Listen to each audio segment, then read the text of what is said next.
Hi everyone, welcome to JR Tutorials. I am your friend Rahul Jaiswal.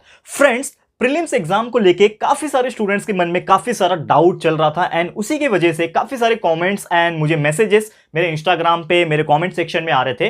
तो मैंने decide किया है दोस्तों कि ये जो प्रीलिम्स का जो फंडा है ना, ये आज आपके सामने मैं क्लियर करने वाला हूं। तो जो भी आपके मन में डाउट होगा वो आज के इस वीडियो से एकदम अच्छे से क्लियर हो जाएगा। जो भी प्रीलिम्स को लेके आपके मन में शंका होगी, डाउट होगी, कुछ क्लैरिटी नहीं मिलेगी आपको, जैसे कि एग्जाम्पल के तौर पर आपके मन में सोच रहे होंगे कि यार ये वाकई में जो प्रीलिम्स होता है आपके 10th बोर्ड के बाद, जस्ट 10th बोर्ड के जस्ट पहले या फिर 12th बोर्ड के जस्ट पहले जो स्कूल की तरफ से प्रीलिम्स एग्जाम करवाया जाता है, क्या वाकई में उसको अटेंड करना इंपॉर्टेंट है? क्या वाकई में उसका वैल्यू होता है? क्या वाकई में उसके मार्क्स काउंट होते हैं? क्या अगर आप उसमें फेल हो गए तो क्या होगा? टॉप किया तो क्या होगा? ये सभी सारे इतने सारे डाउट्स है ना, वो आज आपको मैं क्लियर कर दूंगा एंड ये आप लोग के डिमांड की वजह से ही मैं ये वीडियो बना रहा हूं। तो ये वीडियो को आप लोग एंड तक देख लेना। छोटा वीडियो होगा लेकिन इफेक्टिव होगा आप सभी 10th standard and 12th standard के स्टूडेंट्स के लिए, ठीक है? तो ध्यान से देखो। सबसे पहली बात, टॉपिक है हमारा, दैट इज क्या प्रीलिम्स एग्जाम मैटर करता है।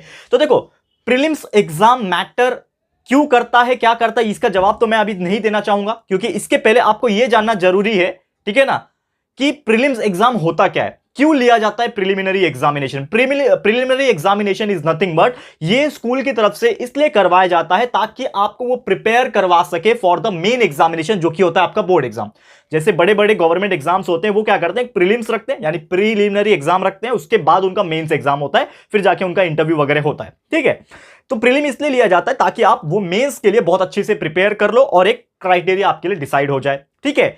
तो उम्मीद कर रहा हूं कि ये जो डिमांड था या फिर ये जो क्वेश्चंस आपके मन में आ रहा था कि क्या वाकई में प्रीलिम्स मैटर करता है, यस मैटर करता है, क्योंकि आपको स्कूल वाले चाहते हैं कि आप उस फील्ड में या फिर उस बोर्ड एग्जामिनेशन के लिए प्रिपेयर हो जाओ, ठीक है। ये जवाब तो आपको मिल गया होगा कि यस मैटर करता है, लेकिन कितना मैटर करता है, ये भी कुछ सवाल है जो आपके मन में होंगे और जो आप लोग पूछे मुझे, वो मैं लेकर आ गया हूं। तो सबसे पहला कुछ सवाल मुझे आया कि क्या प्रीलिम्स मार्क्स बोर्ड में काउंट होता है। ये बहुत लोग के मन में डाउट होगा। बहुत सारे लोग जानते होंगे, सर मुझे ऐसा बोलेंगे कमेंट में, क्या सर आप बच्चे जैसी बात कर रहे हो। यस, बच्चे जैसी बात इसलिए कर रहा हूं बिकॉज सो मेनी कमेंट्स मुझे मिले एंड कोई 10-15 कमेंट नहीं मिले, बहुत सारे कमेंट मिले। मतलब अगर मैं काउंट करूं तो मोर देन 50 कमेंट्स मुझे आए थे प्रीलिम्स रिगार्डिंग, प्रीलिम्स एग्जाम के रिगार्डिंग। तो उसमें से एक सवाल था कि क्या प्रीलिम्स के मार्क्स एग्जाम में काउंट होते हैं। तो मैं आपको बता दूं, प्रीलिम्स के मार्क्स एग्जाम में यानी बोर्ड एग्जामिनेशन में काउंट नहीं होते हैं। प्रीलिम्स जब करवाया जाता है तो वो स्कूल का एक ही मकसद होता है कि आपको रेडी किया जाए, कि आप जब प्रीलिम्स एग्जाम स्कूल में हो रहा होगा उस लेवल तक, उस टाइम तक आपका पढ़ के हो जाना चाहिए पूरा एंटायर सिलेबस, और आपने क्या कर दिया, प्रीलिम्स एग्जाम दे दिया, मतलब आपने एक प्रैक्टिस एग्जाम दे दिया। और वो प्रैक्टिस एग्जाम देके आपको पता चल जाता है कि आप कितने पानी में हो, यानी कि आपने कितनी अच्छी तरीके से पढ़ाई की है, आपके मार्क्स कितने अच्छे आ रहे हैं।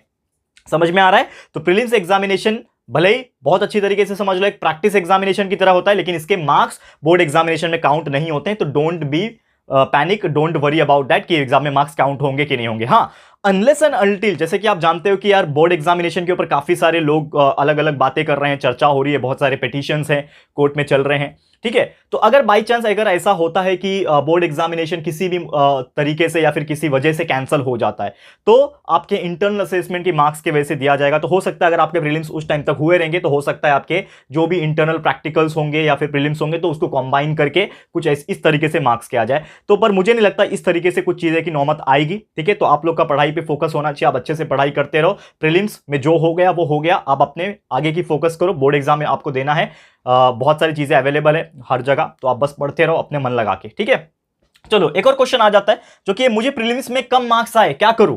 अगर आप प्रीलिम्स एग्जाम ने आपने दिया, ठीक है, और आपके मार्क्स बहुत ज्यादा कम आ गए, तो आपके मन में चल रहा होगा कि यार मेरे मार्क्स बहुत कम आ गए, अब क्या होगा, मेरे बोर्ड एग्जामिनेशन कैसे जाएंगे। तो मैं आपको एक चीज 100% गारंटी के साथ बोल सकता हूं, जिन लोगों के प्रीलिम्स में अगर 60% मार्क्स आएंगे तो उनके उससे लगभग 5% ज्यादा आपके बोर्ड एग्जामिनेशन में आ जाएंगे। मतलब कहने का मतलब क्या था, इन शॉर्ट, प्रीलिम्स से ज्यादा, बहुत ज्यादा मार्क्स आपके बोर्ड एग्जामिनेशन में आएंगे। तो जो बच्चा टेंशन ले रहा होगा कि यार प्रीलिम्स से मुझे बहुत कम मार्क्स आ गए, बहुत कम मार्क्स आ गए, क्या करूं यार, समझ में नहीं आ रहा है सर कि मैं बोर्ड एग्जाम में पास भी हो पाऊंगा कि नहीं हो पाऊंगा, प्रीलिम्स में मेरी तो खटिया खड़ी हो गई, इस प्रकार के कमेंट्स लोग कर रहे हैं, ठीक है ना। तो क्या करोगे, तो टेंशन बिल्कुल नहीं लेना है। पहली बात तो प्रीलिम्स के मार्क्स एग्जाम में काउंट नहीं होंगे बोर्ड एग्जामिनेशन में, तो आपके परसेंटेज के ऊपर कोई फर्क पड़ने नहीं वाला, चाहे आप प्रीलिम्स में पास हो, प्रीलिम्स में टॉप करो, प्रीलिम्स में फेल हो जाओ, कुछ फर्क नहीं पड़ने वाला।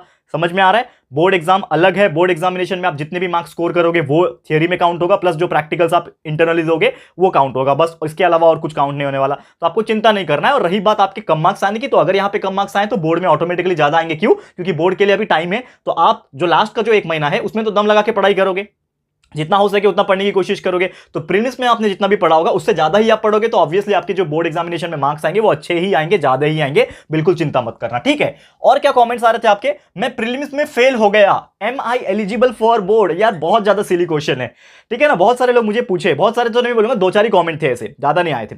उन्होंने मुझे पूछा कि सर अगर मैं प्रीलिम्स में फेल हो गया तो क्या मुझे बोर्ड एग्जाम में बैठने दिया जाएगा कि नहीं जाएगा? मैं आपको बोलूंगा यार ये बच्चों वाला सवाल था, लेकिन ट्रस्ट मी बहुत सारे ऐसे बच्चे हैं जिनको कंफ्यूजन है आज भी, एंड मुझे ऐसा लगता है कि देयर इज नो वन कि उनकी बातों को क्लैरिटी दिया जाए, ठीक है ना? ये सब जो मुद्दे होते हैं, ये सब जो सिली डाउट्स होते हैं, हर बच्चे के मन में आता है। शायद मैं भी आपकी जगह पे होता, जो इतनी सारी चीजें चल रही है, ऑनलाइन ऑफलाइन कैंसल, ये वो बहुत सारी चीजें चल रही है, तो एक इंसान जो होता है 10th तक का जो बच्चा होता है ना, या फिर 12th तक का, वो थोड़ा सा यार छोटा ही होता है ना, मेच्योरिटी उतने लेवल की नहीं आती, तो कंफ्यूज हो जाएगा। तो शायद ये कंफ्यूजन को दूर करने के लिए मैं आपके लिए वीडियो बना दिया दोस्तों। मैं आपको क्लियर कट बोल देता हूं कि आप एक प्रीलिम्स में चाहे पास हो चाहे फेल हो, कुछ फर्क नहीं पड़ता। आपने अगर बोर्ड का फॉर्म भरा हुआ है, आपका हॉल टिकट अगर आ गया है, तो definitely you are eligible to sit in the board examination, and आपको पेपर लिखने दिया जाएगा। बस आप अच्छे से पढ़ाई करके जाना और अच्छी तरीके से मार्क्स स्कोर करना, और कुछ नहीं।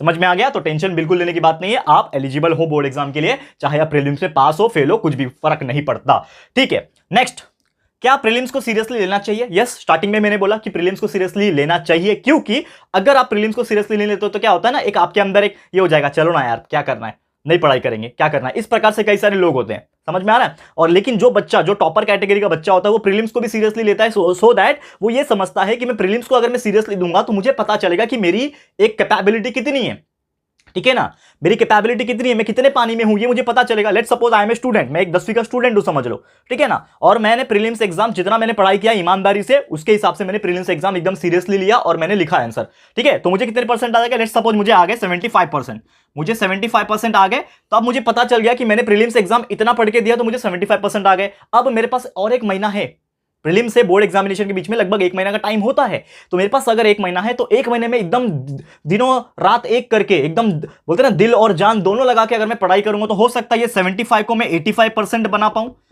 पॉसिबल है कि नहीं दोस्तों? आप लोग ही मुझे कमेंट में बताना कि अगर कोई 75% प्रीलिम्स में ला पा रहा है, तो ऑब्वियसली वो थोड़ा मेहनत ज्यादा करेगा अगले 1 महीने में, तो 80, 85, 90% इजीली वो निकाल सकता है। और हमारे जो स्ट्रैटेजीज हमने बताए हुए हैं, हमने जो इंपॉर्टेंट क्वेश्चंस दिए हुए हैं, बस उतना प्रैक्टिस कर लोगे तो भी 90% आ जाएंगे आपके। समझ में आ रहा है? तो वो चीज फॉलो कर लेना। तो टेंशन बिल्कुल मत लेना, प्रीलिम्स को सीरियसली नहीं लोगे तो कोई बड़ी बात नहीं है, लेकिन लोगे तो ज्यादा अच्छी बात है, इससे आपका अपना कैपेबिलिटी पता चलेगा। And last but not the list, my prelim story. मेरा एक प्रीलिम का स्टोरी है 10th एंड 12th में। जब मैं 10वीं में था और 12वीं में था, तो एक स्टोरी छोटा सा सुनाता हूं। जब मैं 10th स्टैंडर्ड में था ना, तो मुझे आपको बता दो एक्जैक्टली 75% ही मिले थे मुझे, ठीक है? जब मैं 10th के प्रीलिम्स में था तो एक्जैक्टली 75% मिले थे। तो मैंने जो प्रीलिम्स की एग्जाम दी थी वो थोड़ी सी सीरियसली नहीं दी थी, क्योंकि मैं उस टाइम पे रेडी नहीं था। मेरे बहुत सारी चीजें घर के हिसाब से चल रहे थे, थोड़ा फाइनेंशियल था, थोड़ा कुछ था, तो ऐसे कई सारी चीजें चल रहे थे, लेकिन फिर भी मैंने अच्छे से पढ़ाई की थी और 75% स्कोर किया था। तो मैंने सोचा कि मेरे को बोर्ड में अगर यहाँ पे 75% मिले तो थोड़ा और मेहनत करूंगा, तो मुझे बोर्ड में कहीं ना कहीं 78, 80% के आसपास मिल जाएगा। तो मैंने उस हिसाब से मेहनत की। हाँ, मुझे जितना और करना चाहिए था मैं उतने हिसाब से नहीं कर पाया due to some other reason, लेकिन फिर भी मैंने मेहनत की और मुझे एक्चुअली बोर्ड में मिले थे दोस्तों 82%। ये मैंने बहुत बार बताया हुआ है आपको, लाइव सेशन में भी बताया हुआ है। तो 75 से 82 पे पहुंच गया, मतलब 7% मेरा बढ़ गया डायरेक्टली प्रीलिम से बोर्ड में। तो ये एग्जांपल लाइव के साथ मैंने, प्रूफ के साथ मैंने बता दिया कि ऐसा होता है। प्रीलिम्स में आपको जितने भी आएंगे उससे थोड़े ज्यादा ही आपको बोर्ड में आएंगे, क्योंकि आप थोड़ा और पढ़ोगे। ये चीज हो गया। 12th का स्टोरी तो बहुत बकवास है। 12th का स्टोरी मैं आपको बताता हूं। मैंने साइंस सब्जेक्ट लिया था, तो फिजिक्स होता था, केमिस्ट्री, मैथ्स और बायोलॉजी होता था। तो फिजिक्स, केमिस्ट्री और मैथ्स, बायोलॉजी में से फिजिक्स का पेपर में गया, लिखा और 10 मिनट्स में रिटर्न आ गया, बिकॉज मेरे घर का कुछ बहुत इमरजेंसी वाला काम चल रहा था। तो मैं प्रीलिम्स का पेपर लिखा 10 मिनट्स में, जितना आता था उतना लिखा, वापस आ गया। तो इसका मतलब आप समझ जाओगे कि मुझे कितने मार्क्स मिले होंगे। तो प्रीलिम्स में शायद हो सकता है फिजिक्स के पेपर में तो फेल भी हो गया होगा, लेकिन फिर भी मुझे इससे फर्क नहीं पड़ा। क्यों? क्योंकि प्रीलिम्स के मार्क्स एग्जाम में काउंट नहीं होते। मैं गया, अपना जो काम था वो मैंने किया, बाद में मैंने जो बोर्ड एग्जाम था उसको दिया। फिजिक्स में मेरे को एटलीस्ट 70% मार्क्स मिले थे फिजिक्स के पेपर के टाइम पे, ठीक है? तो I was topper of my division. जो मेरा कॉलेज था, जूनियर कॉलेज, उसके एक डिवीजन वाइज जो सेक्शंस होते हैं उसमें मैं अपना टॉपर था, ठीक है, तो आप इमेजिन ये कर पा रहे हो कि आपने फिजिक्स का पेपर मैंने ठीक से नहीं दिया, फिर भी मैं एक टॉपर बना किसमें, बोर्ड में। तो बोर्ड एग्जाम मैटर करता है, ना कि प्रीलिम्स एग्जाम, ये मैं बताने की कोशिश कर रहा था। तो ये छोटा सा स्टोरी था जिससे आपको एनकरेजमेंट मिलेगा, थोड़ा मोटिवेशन मिलेगा कि राहुल सर के लाइफ में क्या हुआ, तो ये आपके लाइफ में भी हो सकता है। तो टेंशन बिल्कुल नहीं लेना है, जैसा चल रहा है वैसा चलने दे, लेकिन मेन फोकस बोर्ड एग्जामिनेशन पे होना चाहिए, जो कि अच्छे मार्क्स वहां पे स्कोर करने, मुझे अपनी करियर वहां से शुरुआत करनी है, ये आपको दिमाग में होना चाहिए। And last but not the list, my suggestion, मेरा सजेशन आप लोग के लिए यही है दोस्तों, कि जैसा कि आप जानते हैं कि हमने आपके लिए पूरा मेहनत करके आपका सिलेबस कंप्लीट कर दिया, खासकर 10th स्टैंडर्ड की मैं बात करूं। 12th का अभी तक हमने नहीं लिया, लेकिन 12th के लिए हम बहुत सारी चीजें ला रहे हैं, टेंशन बिल्कुल मत लेना। 10th के लिए खासकर मैं फोकस करके बताऊं, board examination point of view आपके लिए पूरे चीजें अवेलेबल है, चाहे वो पूरा लेक्चर वीडियोस हो अवेलेबल है, चाहे आपके पूरे इंपॉर्टेंट क्वेश्चन है वो हमने डाल दिया, टेलीग्राम ग्रुप भी बना दिया, ज्वाइन कर लो जाके, लिंक डिस्क्रिप्शन बॉक्स में दिया जाएगा, इंस्टाग्राम हमने ओपन कर दिया ताकि आप कुछ भी मैसेज करो तो हम रिप्लाई कर पाए।